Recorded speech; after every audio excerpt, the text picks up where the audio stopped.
ফেসবুকে ঢুকলে এখন শুধু এই ড্রেসগুলো সামনে আসছিল, সবাই এই ডিজাইনের ড্রেসগুলো বানাচ্ছিল। সবাই যেহেতু বানাচ্ছে তাই আমারও বানাতে ইচ্ছে করছিল একটু, তাই আমি না বানিয়ে থাকতে পারলাম না। সো যে কথা সেই কাজ।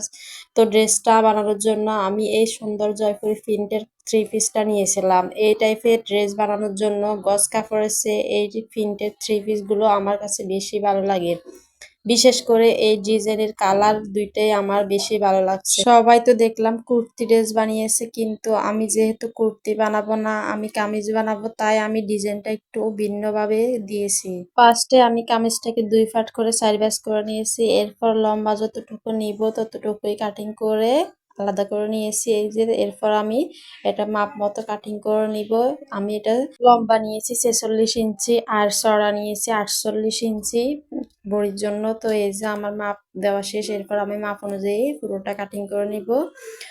তো ভিডিওটি ভালো লাগলে আপনাদের অবশ্যই লাইক কমেন্ট শেয়ার করবেন। আর এই যে দেখতে পাচ্ছেন এখানে কালারটা ভালোভাবে বোঝা যাচ্ছে না, এটা হচ্ছে কালো কালার, কিন্তু ক্যামেরাতে কেমন জানি দেখা যাচ্ছে। সামনাসামনি ড্রেসটা আসলে খুবই সুন্দর, ডিজাইনটাও আমার কাছে খুবই ভালো লাগছে।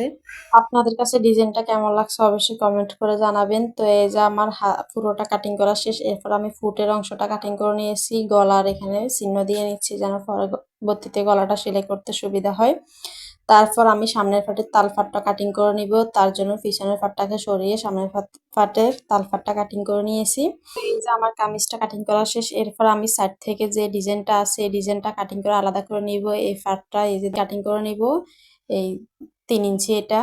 এরপর আমি যে কাপড়টুকু ছিল ওটা দিয়ে হাতা কাটিং করব। তারপর আমি এখানে সালোয়ারের কাপড়টা কাটিং করে নিচ্ছি। এটা আমি উপরে কুচি দিয়ে নিচের দিকে ফ্যান্ট সিস্টেমে সালোয়ার কাটিং করে নিয়েছি।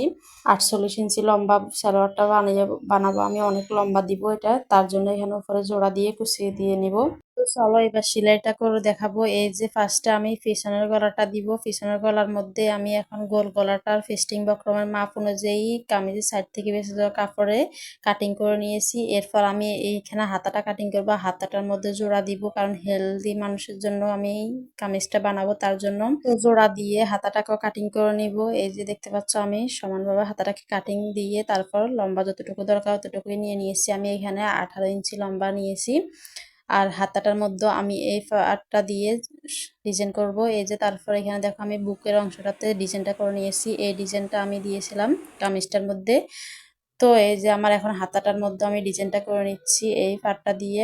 উল্টে ফিটে সেলাইটা দিয়ে সোজা ফিটে উল্টিয়ে নিয়েছি। তো এই ডিজাইনটা হয়ে গেছে। তারপর আমি কামিজের সাইডে কট পাইপিং দিয়ে ডিজাইন করব, তার জন্য এখানে কট পাইপিং বানিয়ে নিয়েছি অনেক বড় একটা পাইপিং। তারপর এটাকে আমি আয়রন দিয়ে ভালোভাবে বসিয়ে নিব।